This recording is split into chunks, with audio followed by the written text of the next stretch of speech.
Welcome to Wisdom Journey, the podcast where we explore the path of building an online business from the ground up. Here, I share my wins, struggles, lessons, and experiments so you can learn, adapt, and grow alongside me. I also interview experts in their respective field. Whether you're just starting out or looking for new strategies to scale, this is your space to find inspiration and practical wisdom. I'm your host, Wisdom Okonkwo, and I'm excited to take you onto this journey. Welcome to the Wisdom Journey podcast, the show for creators and online entrepreneurs who want to scale smarter, not harder. Today's guest is someone I've been really looking forward to, Mark Newsome, also known as Mr. Marketing. He's a lead generation specialist and a non-traditional referral strategist who helps small and mid-sized businesses uncover hidden profits, what he calls previously dead assets, and turn them into consistent long-term income streams for literally penny on the dollars. If you've ever struggled with getting repeat customers, generating referrals, or doing marketing on a tight budget, this episode is for you. Welcome to the podcast, Mark. It's my honor and pleasure, man. Thank you so much for inviting me. Mark, before you became known as Mr. Marketing, what's the story behind how you got into helping small businesses generate leads creatively? Well, I'm going to give your audience wisdom the really short, super condensed version, if that's okay. Ladies and gentlemen, I started out in a area of real estate investing, the financing part known as the secondary mortgage industry. And what would happen is somebody in America, somebody would sell their house, but the buyer couldn't qualify for traditional bank or credit union financing. So the owner would accept it. That, like, let's just use some numbers so it makes sense. The buyer put up, say, $20,000, 20%. And that 80%, they allowed them to have a first and second mortgage for that entire $80,000 in equity. So maybe they had $60,000 in the first mortgage, so 60 and 20 was 80, and that last 20 they took as a second mortgage, so that the buyer was making two payments. Sometime they would assume the first mortgage, and I hope this is making sense to your audience with them. They would assume that means the buyer would take over the current payments on the first, and then instead of cashing the seller out, the seller would finance their equity to the buyer for a certain amount of terms, 5 years, 10 years, 15, 20, at a certain amount of interest, and they'd make that payment to them. Well, that secondary mortgage, which is what we call a privately held mortgage, meaning it wasn't held by a bank, it was held by an individual. And an individual could be an institution, but usually it's held by a private investor. They could cash that out, just like they were selling a bond or a car or a bike or anything else. Well, I used to help the big-time investors, these institutions, find those, in essence, be a bird dog, a referral agent, if you will. And they allowed us, like, listen, let me give some numbers so this hopefully will make sense. Let's suppose let's say you took back a mortgage on a property you sold, and you got tired of the payments after 6 months, and you're like, I really don't want these payments because I got to wait all these years, and I get a monthly payment. I want cash. Well, to do that, you have to discount it. You don't get the full face value of the remaining unpaid balance. And that's negotiable because a lot of people invest in these things. So it's just almost like an auction in the sense of one investor might pay you a little more, one investor pay you a little less, but nobody's going to pay the face value of this thing. So long story short, let's say somebody came along and said, Wisdom, I'll give you $15,283.19. And you think about it and you say, okay, all right, I'll take that. Well, I might come back, the investor may have said they will pay $14,000. So I'm the middleman, the broker in this thing, and I'd get that spread of between $14,000 and the $15,000, whatever number I quoted. That would be my profit minus what it cost me to find you. So this is a multi-billion-dollar business to this day right now in America. And I'm sure it's done all over the world in different forms because, different laws and whatnot. But anyway, long story short, I was in that industry, and Wisdom, it was antiquated in terms of the promotion and marketing and advertising. It was horrible. And I didn't know this when I first got in. And then I discovered some of these guru-like copywriters and marketing experts like Jay Abraham, direct response marketing expert Jay Abraham, and Seth Godin, and the late copywriting genius Gary Halbert and Dan Kinney, all these people. And I realized, hey, if I start applying this stuff to my industry, I'm going to do a whole lot better. And as a result, I started getting much better results. And as a result of that, I started getting invited to speak at some of the biggest summits in that industry at that time. And a good friend of mine told me, Bill, one day, we talked all the time, traded courses and, critique stuff. And we were talking one day and he said, Mark, I am telling you, man, I know you think this paper stuff, that's what we call debt, paper. He said, I know you think this is the send all be all. He said, but man, trust me, the small business owners and service providers out there in America, millions of them, they need this kind of help. And I never thought about it, Wisdom. And when I started walking into local businesses, I realized this guy was spot on. They didn't even know what I would call the fundamentals. So as a result, I sort of pivoted, if you will. And once I got into it, I really loved it. So since my first name is Mark, I just ran with the moniker Mr. Marketing. And I kind of been doing that ever since. And full disclosure, ladies and gentlemen, there are several people out there, first name named Mark, who do marketing, who call themselves Mr. Marketing as well. So I want to make sure I put that on. Every day, Mr. is a counterfeit. Yeah, it's kind of catchy, with it. And I've been rolling with it ever since. You often talk about finding, hidden, or dead assets in a business. Can you give us a real-world story of how you discovered one and turned it into profit? Absolutely. Ladies and gentlemen, every business owner and service provider on the planet right now, guess what we all have in common? Inactive customers. Men and women who have come in the door, maybe they're on your email list and they haven't done anything for a long time. Well, you know what most people do, unfortunately, Wisdom? They spend a fortune trying to go find that new customer. When what they should be doing, in my opinion, is leveraging the fact that if somebody's already bought from you and I, ladies and gentlemen, guess what? You've already established trust. They already know you and like you. That could be leveraged into an entire fortune, as opposed to trying to go find somebody else, complete stranger, and develop this relationship with them. So the dead asset of that is go after and romance your currently inactive customers, because they can still refer you business. It will cost you nickels and pennies on the dime to get them to come back. And they can tell others about you and I, and they will if you romance them correctly. And here's something else to think about on top of that, ladies and gentlemen. And it doesn't matter whether you're on or offline, but especially if you're an offline business owner or service provider. Think about this. Your vendors, they have inactive customers too. And they haven't done anything or very little to romance those people back, or what I like to call ethically bribe them, Wisdom, to get those people to come back. And those people are literally sitting there. And here, let me share something with you, ladies and gentlemen, that you may not realize. Wisdom and I understand this. And hopefully when we're done, you're going to understand this. If you don't romance those inactive customers, your competitors will. Yeah. Right? They're not sitting around waiting on you and I to get our act together. Somebody else is going to come along with a postcard or an email. And as we get into it, ladies and gentlemen, I'll give you more examples. But that, in my opinion, is one of the most powerful. You can leave this podcast today and go out and start implementing this. Wow. Can you walk us through a simple strategy that an entrepreneur could implement this week without spending much to start getting repeat business and getting those inactive customers to buy again? Okay, I'll be glad to. Now, two things. First of all, ladies and gentlemen, I'm going to highly suggest, and I know Wisdom's already told you this, but if I didn't repeat this, it'd be a crime. If you haven't already started building and nurturing your own opt-in email list, you're literally wasting tens of thousands of dollars. Because, ladies and gentlemen, here's the problem.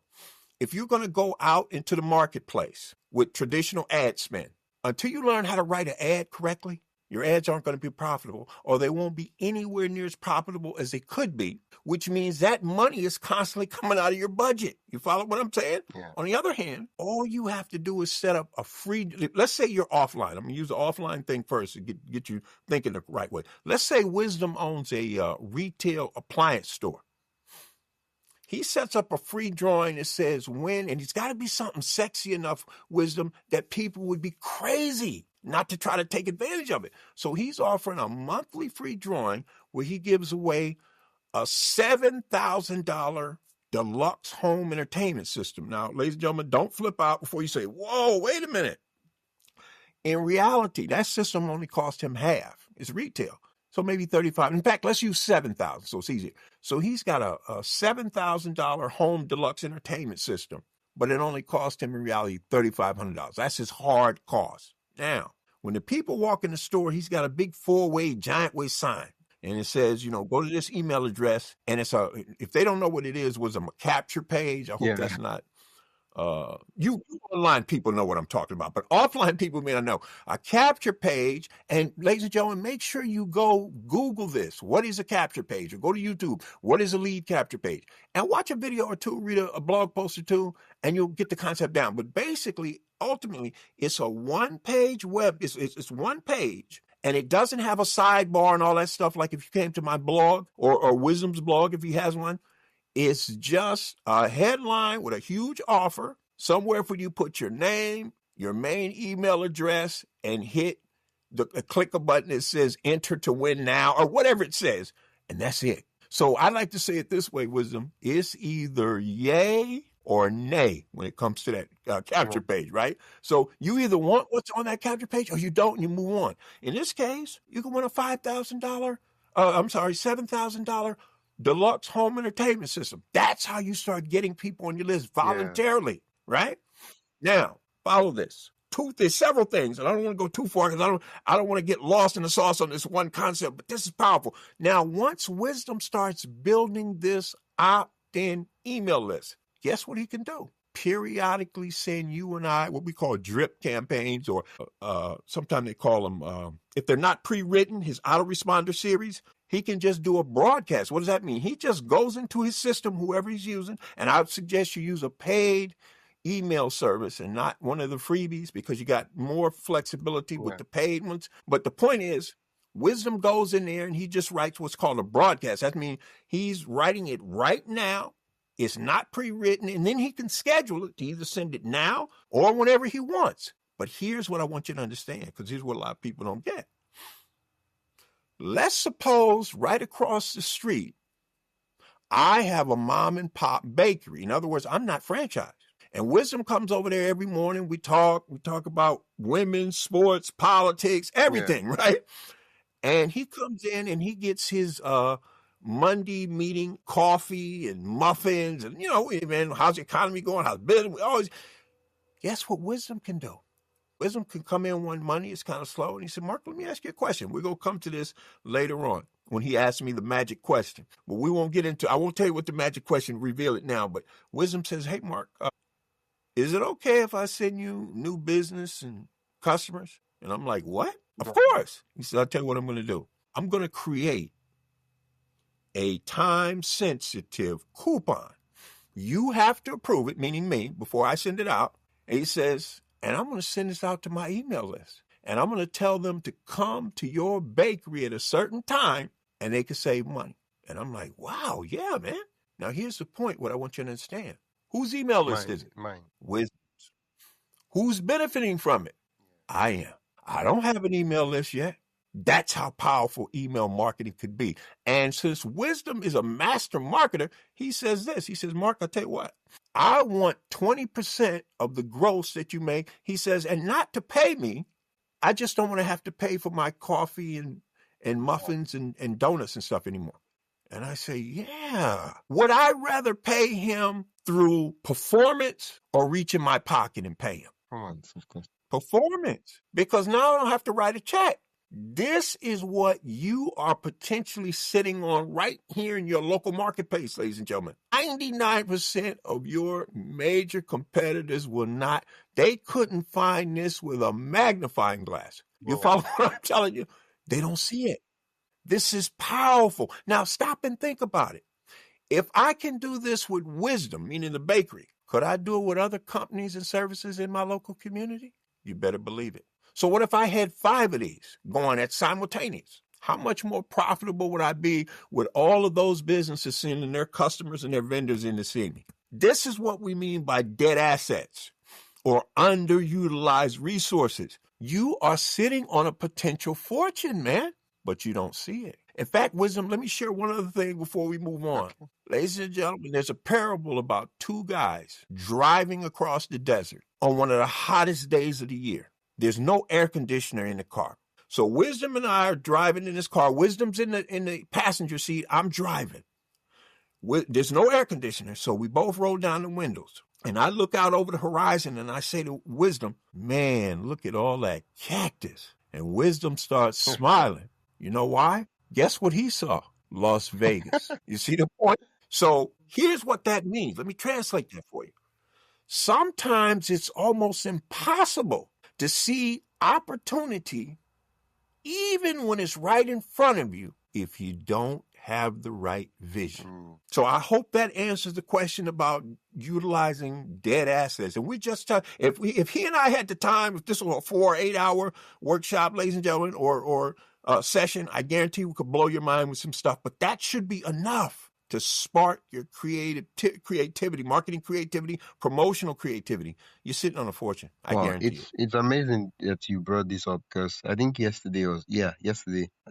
For me too. Yeah, more like day before yesterday. I was having a chat with a co-working space that I go to, like, work sometimes because they have good internet and the place is really nice. And I was like, you guys have customers, but you guys don't have an email list. Like, you guys are supposed to have an email list and send emails to these people. And they were looking at me like, what am I talking about?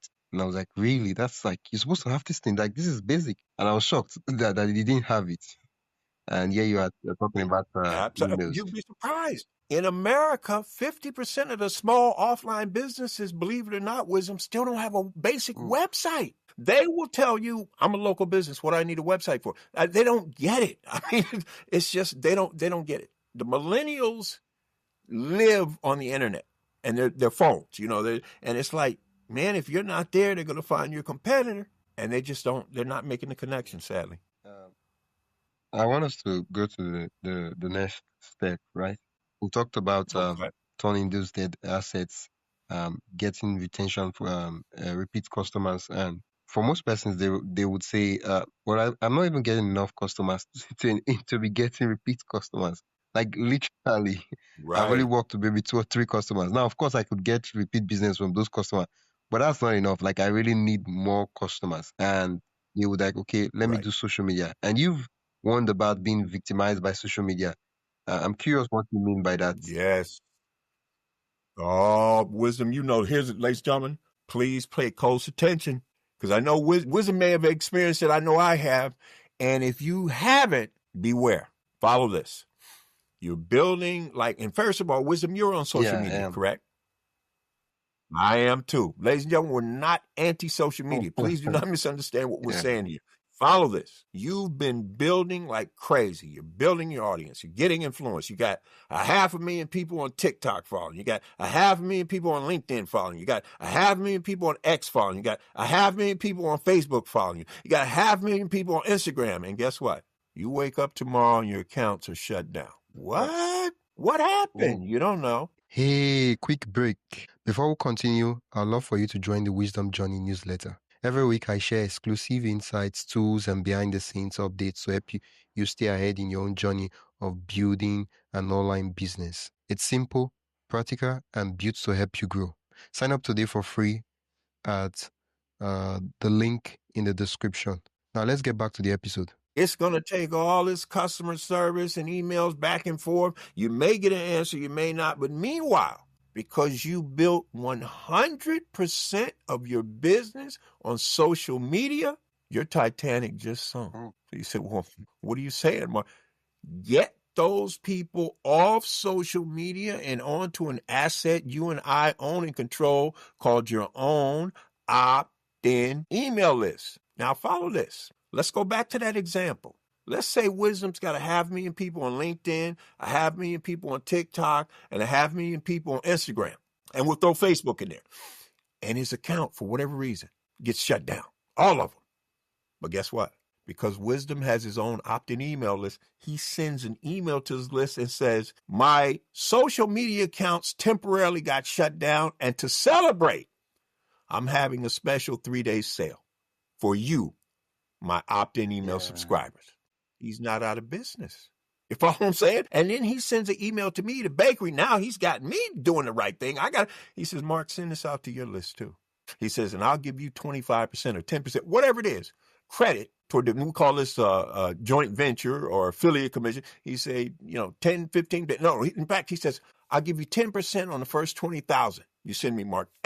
All the money you make me over 20,000, you get 25%. Am I going to hustle for wisdom? You better believe I am. And he's got 7 of us doing this. And remember, he's doing this because he tells his social media team, you guys work on that. I'm going to go here and make some money. That's how you avoid being victimized. And ladies and gentlemen, I'm going to tell you something. You don't believe this.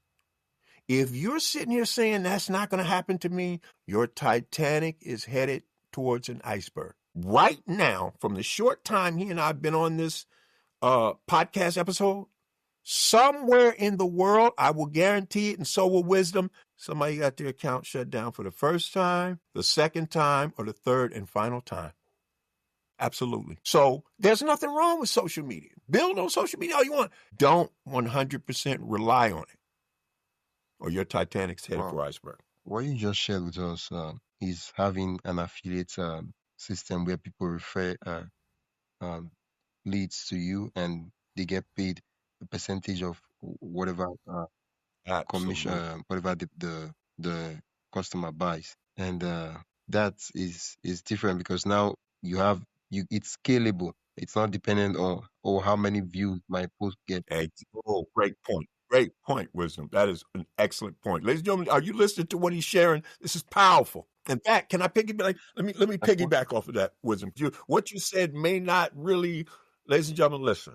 Would you rather go door to door, knocking on people's door, trying to find out if somebody was interested, or let's say Wisdom and I are sitting in his favorite place to drink mocha or whatever he drinks, and we're talking. Wisdom says, Mark, I have a podcast, that's dedicated to entrepreneurs, both on and offline. Man, I love it if you came on my show and shared some of these interesting non-traditional marketing strategies. When I agree, and I have, because you see I'm here, ladies and gentlemen, do you understand that I just went from 1-to-1 to 1-to-many? That's called leverage. And that's what he's talking about when he's talking about affiliate marketing. In other words, he doesn't have to just sell his appliance stuff in the email. Like I said, he could say, hey, my buddy Mark, right across the street from me, he's got a special sale right now on this, that, and the other. You bring this coupon that I'm sending to you in this email, and you save X. You go in there without it, you pay more. Now, if I'm going to go to the bakery, would I rather save money, Wisdom, or not, right?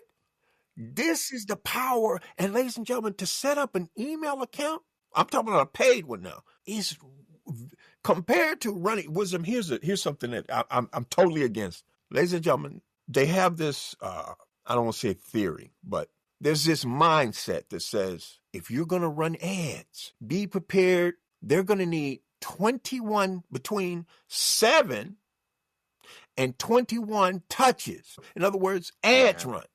You know how much those ads cost? Do you realize how expensive that would be to get one customer? And in fact, let me go right down the middle and make it even, Wisdom. Instead of 7, instead of 21, we're going to meet in the middle, say 14. You're going to spend 14 times X to get that first customer, and all Wisdom's got to do is send an email. It's a no-brainer. So, ladies and gentlemen, I hope you can see how affiliate marketing is powerful. Meeting at the average of 7 to 21 touch point that you were saying you were going to take, I think the average or something like that. Right. That was the last thing I heard. Here's what we're saying, ladies and gentlemen. Would you rather spend so he and I are going to compromise. Wisdom, instead of doing 7 or 21, we're going to read right in the middle and say 14. Now, let's say each exposure costs this retailer $500. If he's on local primetime radio or TV, you want to spend 500 times 14 to get one customer? Or would you rather send an email and get this? Let's just play with some numbers because I really want you to see how powerful this kind of stuff that Wisdom and I are sharing with you. Let's suppose, and I'm going to use a number. I'm just making this up, ladies and gentlemen. Let's say Wisdom has a local email list for his retail business because he's been doing a free drawing and some other stuff. He's got a local opt-in email list of 28,734 people. So he sends that email out. X amount of people are going to open it. He doesn't get 100% open rate. At least I don't on my emails. So he sends it out.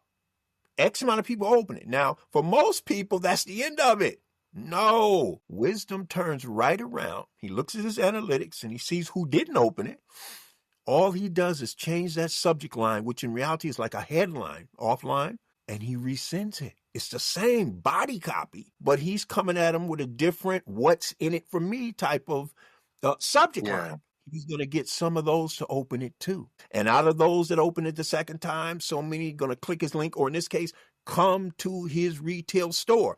And in just a moment, he's going to ask me a question, ladies and gentlemen, about how you generate referrals. And I'm going to show you how you take a one-time sale and turn it into a repeat gold mine for literally pennies on the dollar. And this is powerful.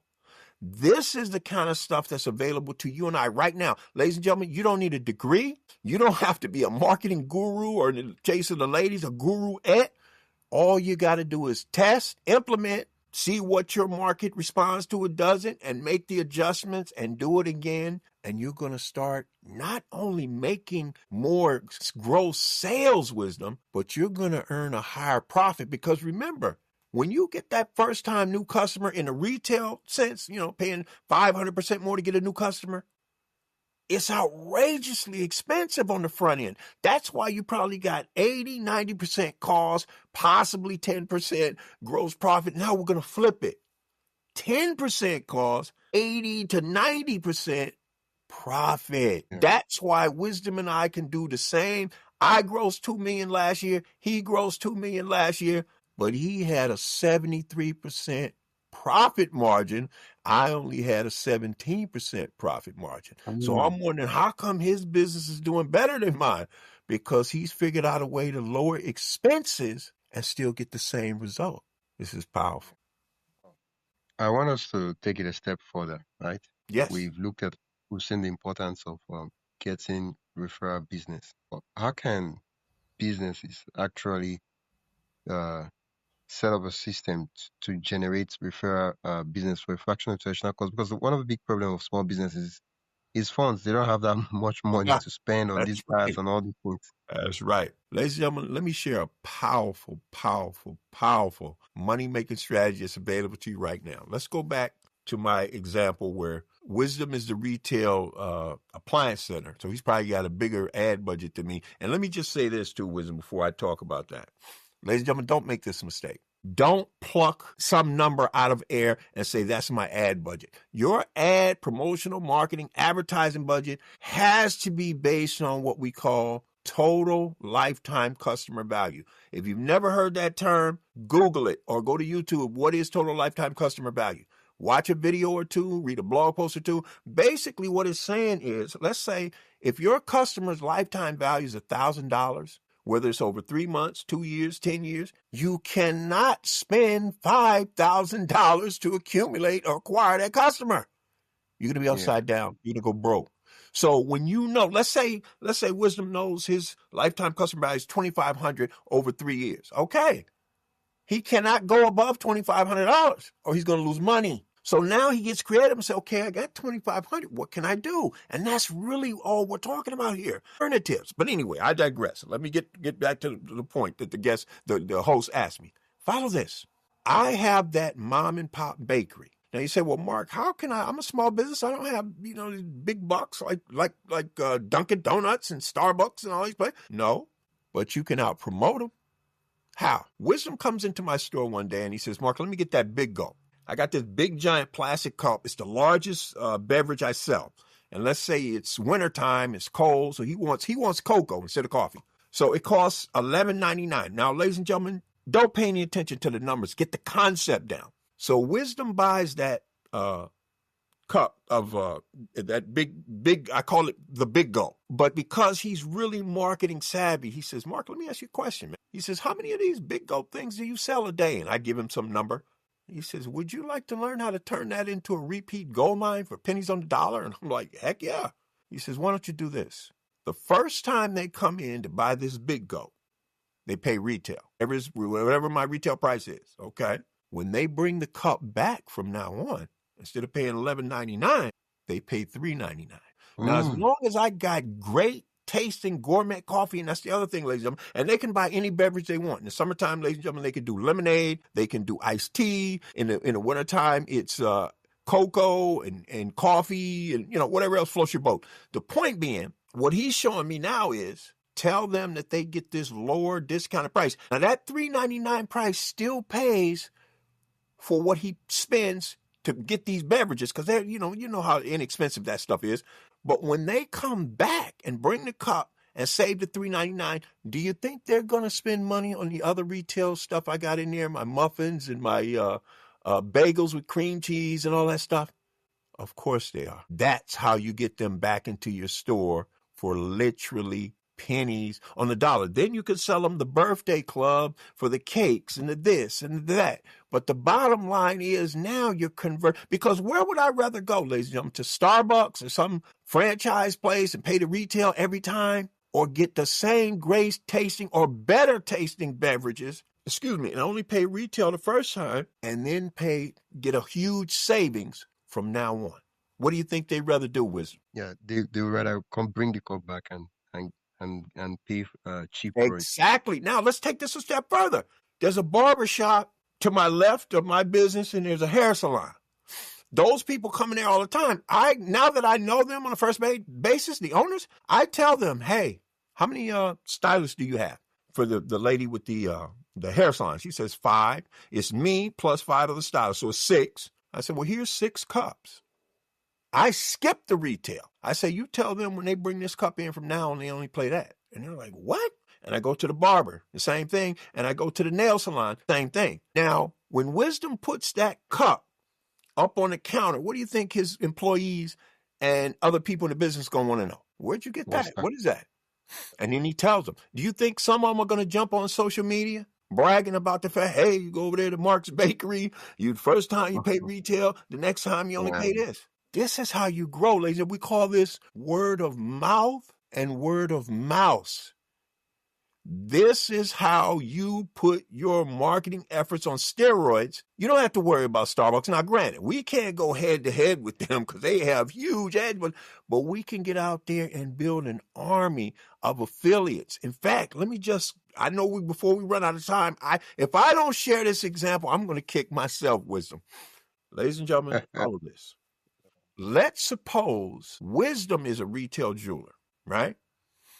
He's not franchised. And he's in a mini strip mall. 2 suites down. On the one side is my bakery. 2 suites down is a women's hair salon. And Wisdom, are you married? No. Okay, well, let's say his girlfriend. She goes over there and gets her hair done. He has to pay for it out of the business, right? So he's got to keep his woman happy. So she goes to the hair salon, and then she gets her nails done. Wisdom says, he tells his girlfriend, here's what I want. Or his sister, or his niece. He says, here's what I want you to do. He gives her a $3,000 diamond-studded necklace. That's a loan. He tells him, go down there and get your hair and your nails done. Now, this is 2 different shops, hair salon, nail salon. She goes in there wearing that $3,000 diamond-studded necklace and some $650 diamond-studded earrings. Now, remember, this is retail. The necklace only costs half, $1,500. Let's say I said $650. Let's use $600. The $600 diamond-studded earring she's wearing only costs half. His heart costs $300. What do you think is going to happen when she goes and sits down in that chair? Topic for conversation. Yeah, you think those women are going to say, girl, where did you get that awesome bling? And she's going to say, well, my boyfriend, that jewelry place down, a Wisdom's jeweler. Oh, yeah. He sent me in here to give you a special offer. And you're like, what? What do you mean? He says, here's what he wants to do. If you'll drag a friend with you to his retail store, and she gives him a business card, and she puts a 3-day window, whatever the day, if the 3rd day is a national holiday in your country, it doesn't matter. She gives him a 3-day window, and she said, you bring this card back.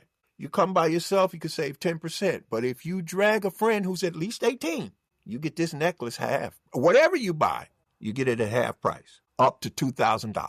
What? She says, now, you got to join his email list, too, so he can tell you about additional savings. Now, here's the point. Fast forward. Let's say the owner of the hair salon, owner of the nail salon, and all their stylists take him up on this, which means they all brought a friend to come pick up this bling.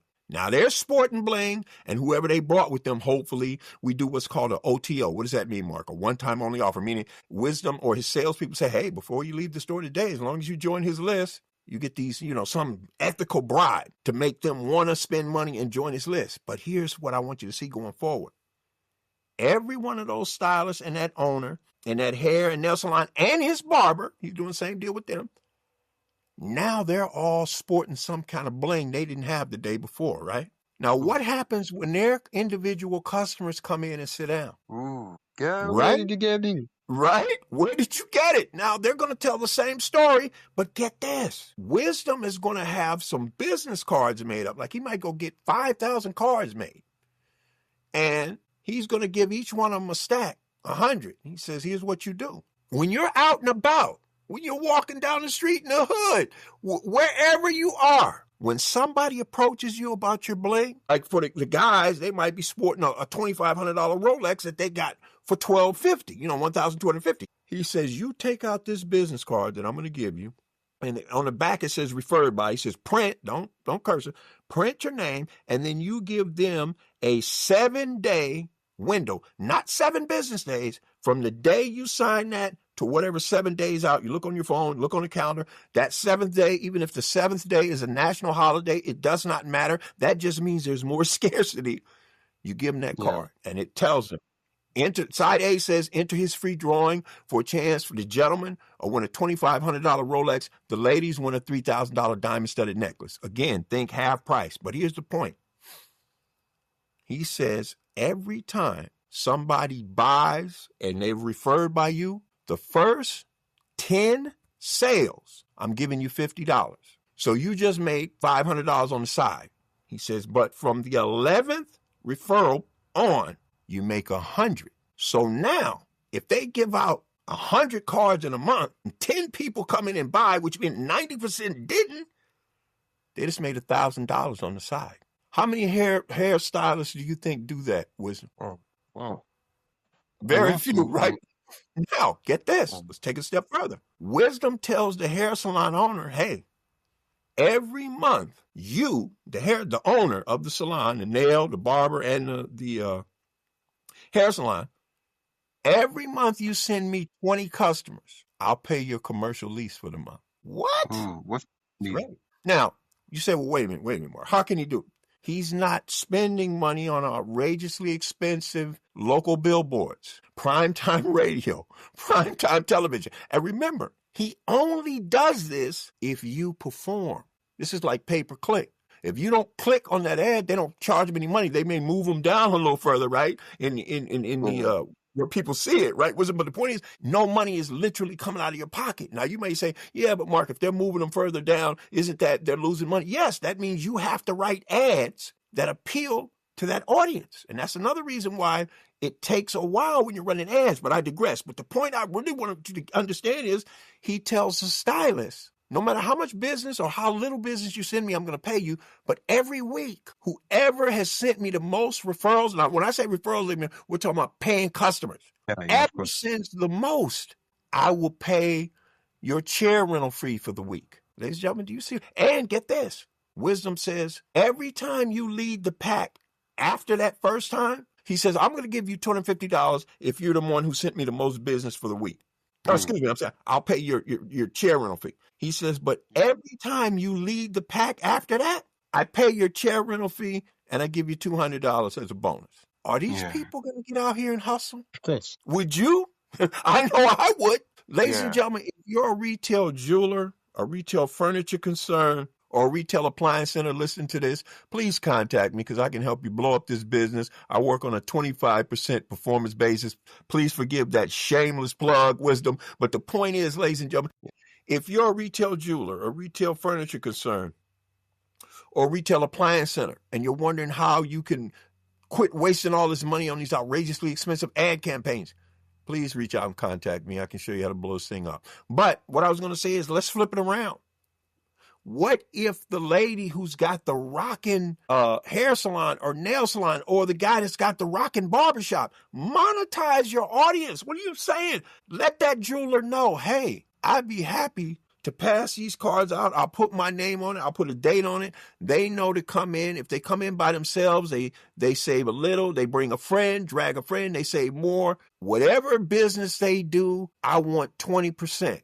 And I'll start out, instead of you paying me cash, you give me credit toward my jewelry. And then once I get all the bling I want, then I'll start accepting money. Man, you are sitting on a potential fortune, ladies and gentlemen. Yeah. Well, this referral is a full system, and the reason I love it so much is because, unlike ads, people don't have to work to trust you. You already trust the people that are referring business to you, and so you just Exactly. benefit from their trust. Exactly, wisdom. Exactly. In fact, ladies and gentlemen, think about this. Do you realize in the time you invested in sitting here, listening to Wisdom and I, in your local community and mine and in Wisdom's, somebody paid money for a primetime local radio or TV ad, and because you and I are here, we didn't see or hear it. But guess what? Yeah. That money still came out of their budget, didn't it? Now, you add that up over the course of a year. We're trying to show you how to eliminate that and start putting that money and effort back in your pocket and making more, not only making more money, but making more gross profit. And this is just what we call the front end. There's something Wisdom and I can teach you about called the back end. And that's just the additional sales that you make once you've got that customer. Ladies and gentlemen, do you realize this? If Wisdom, let's say I'm the bakery guy again. Wisdom could show me how, he says, Mark, no offense, how much profit do you make on a cup of coffee? And I tell him, and he says, well, like Wisdom says, Mark, how much do you make on a cup of coffee or selling a bagel? And I tell him what my profit margin. He says, do you realize some of those same people coming to your bakery are coming across the street at some point and they're buying something for me that costs $1,500, $3,000, $7,000? And I'm like, yeah. He said, do you think I'd rather go on the radio to find them or pay you to help me find them? Yeah. And the light bulb goes off, and I say, yeah, I see what you mean. And then that's when he tells me, hey, I pay you $50 on the first 10 or whatever, and then I pay you $100, double for life from your 11th on. And he says, anytime you send me 30 customers in a month, some pretty good figure, I'll pay your commercial lease. Or I'll pay half your commercial lease. Whatever. Man, do you not see how you're sitting on an untapped fortune? And it's right there in front of you, and your major competitors will never see it. Thank you so much, Mark, for sharing this referral system. Now, of course, if listeners want to dive deeper into the system, you can reach out to Mark. But while we're getting towards the end of the episode, I would love for you to quickly touch on the magic question, because I'll be so sad if we don't get to talk about that. In fact, I'm going to do a twofer really quick. Ladies and gentlemen, let me share with you the 8 most powerful words, pardon me, in marketing, sales, and promoting. You go through an iconic worldwide fast food restaurant chain and you say, can I have the quarter pounder with cheese and the strawberry shake? And they automatically come back first with these 6 words. Would you like fries with that? Bam! They didn't have to go back on TV, radio, local billboard. While we're there, they got you and I, on average, worldwide now, 10 to 40% of their audience will say yes to that question. Now, I said the 8 most powerful. That's 6. I went and graduated from public school wisdom, so my math isn't that bad. Here's the two-word phrase or 2-word question as a follow-up. When 10 to 40% of the worldwide people say yes to that, would you like fries or hot apple pie with that? They come back and say, supersize you. And just like that, another 10 to 40% says yes. And again, 80% of it is profit, not expense. That's why the executives that run that iconic fast food restaurant chain, if it's not clear who I'm talking about, that's why their kids attend and graduate from the most prestigious universities in the world. That's why those executives live in multiple houses, more like mansions, and that's why they drive some of the most expensive cars on the planet. Those 8 words. Now, the magic question. I'm going to try it out on Winston right now. We're going to see what his answer is, because this is not rehearsed. I promise you, ladies and gentlemen. We're going to find out if Mr. Markin has got the good right now. Winston, let me ask you a simple question, bud. Okay. Is it okay if I periodically refer you new business and customers? There you go. Now, ladies and gentlemen, and by the same token, wisdom, if it doesn't take away from anything you're currently doing, are you okay with periodically returning the favor? Yes. Ladies and gentlemen, I want to you heard his answers, but I want to translate what he's really saying so you get this. And you only ask the magic question, ladies and gentlemen, of vendors or anybody else you already have an established relationship with. You do not try this on strangers. They don't know, like, and trust you yet. Wisdom is saying, Mark, when he says yes to that, or whoever says yes to it, not only do you get access to my current network, but the one I'm going to have a week from now, a month from now, a year from now, that's 10 times better. You get access to that too. That is the potential power and leverage of the magic question, ladies and gentlemen. This episode is so much marketing wisdom. Pun intended. Ladies and gentlemen, let me just say this, wisdom, and ladies and gentlemen, please forgive me. I'm not trying to be arrogant or rude, but I am telling you, if you listen to this episode 3 times and you can't come up with 3 new ideas to at least test, I am not your guy. Mark, you've been so generous with sharing the tips, the values, breaking down this concept down, not even withholding anything. But I know that this is just the ice. This is just the surface of the iceberg. Exactly. That's There's all it is. more. Right? Where can listeners go to learn more and dive deeper into the step-by-step system to actually implement this? Things, ladies and gentlemen, you can go to my self-hosted WordPress blog. This is all one word. Don't skip any spaces. YOU can CAN marketonlinenow.com. Don't put any hyphens. It's all when you put these in the show notes form. Yeah. I'll put the link in the description. So it's youcanmarketonlinenow.com. Then you can go to linkedin.com/IN/ask Mark Newsome, MarkNewsome.